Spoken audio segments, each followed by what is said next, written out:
So imagine being so hungry that you give away one of your most valuable possessions in exchange for food. That's some intense hunger, man.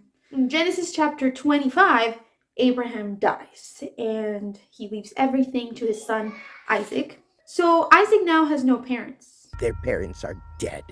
But he has two wonderful twins, Jacob and Esau.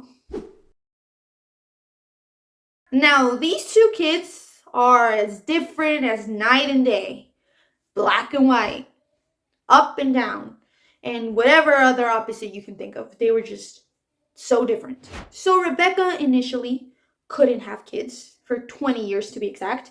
But then Isaac prays to the Lord and Rebecca conceives, and she has a very tough pregnancy. Her pregnancy was so bad that she went to the Lord to ask him what was going on. And the Lord tells Rebecca, "You know what, Rebecca? There are two nations inside of you, and the oldest will serve the youngest." And I'm sure Rebecca had no idea what this meant or was really confused, but everything started to get a bit clearer when she gave birth to twins. The crazy part is that the older twin was so remarkably hairy that they named him Esau, meaning hairy. So just imagine being so hairy that your parents can't think of any other name. And then the other twin, I guess he was just normal, but he was grabbing his brother's heel.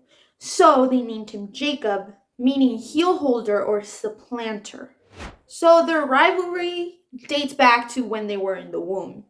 That's some serious rivalry.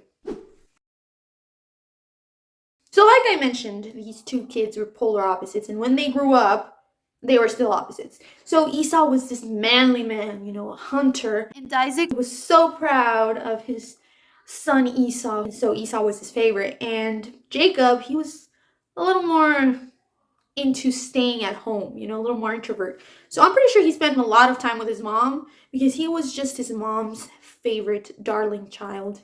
Isaac and Rebecca had favoritisms and they weren't even subtle about it. So one day Esau comes home from hunting or whatever he was doing. He says, "Jacob, I see you're cooking some stew and I'm hungry. Give me some." And Jacob was like, "Yeah, man, sure. You can have some stew if you give me your birthright." So what was the birthright? Well, the birthright was the special privileges of being the firstborn son. If you have the birthright, you would get a double share of your father's property, and then you get to be the head of the household once your father is gone. And so Esau says, "Yeah, man, take my birthright, whatever, just give me some stew." And Jacob, I guess Jacob was taking this super seriously because he makes Esau swear on oath that that birthright was now his. And Esau does this. Clearly, Jacob knew Esau's weakness. Cake is my weakness. And Esau didn't value his birthright.